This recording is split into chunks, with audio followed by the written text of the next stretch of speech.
অনেকগুলো প্ল্যানিং ভেস্তে যাওয়ার পর ফাইনালি রাম আমাদের ডেকেছে আর মেজমাসিও চলে এসেছে আমাদের বাড়ির রাস্তায় টোটো নিয়ে।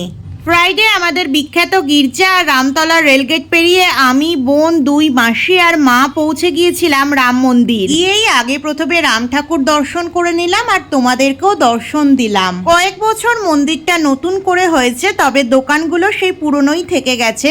মন্দিরের বাইরের দোকানগুলো সবে টুকটুক করে খুলছিল, তবে কি জানো তো, আগের সেই জমজমাটি ব্যাপারটা আর নেই। হনুমানজি, বামন অবতার, সাবিত্রী সত্যবান এইগুলোকে দেখিয়ে ছোটবেলায় বাবা যে কত পুরনো গল্প শোনাতো সেগুলো সব মনে পড়ে গেল। রামতলায় এসে কিছু না কিনলে ঠাকুর পাপ দেয়, তাই দুই বোনে বায়না করে দুটো ক্ল্যাচার কিনেছি। মেলায় এসেছি, বাদাম ভাজা তো খেতেই হবে, তাই মেজমাসি একটু বাদাম কিনে নিচ্ছিল, তবে এরা কেন আম কিনছিল আমি জানি না। শেষে বোন চুড়ি দেখছিল, যা দাম বলেছে আর দাঁড়ায়নি, সোজা এক ছুটে বাড়ি।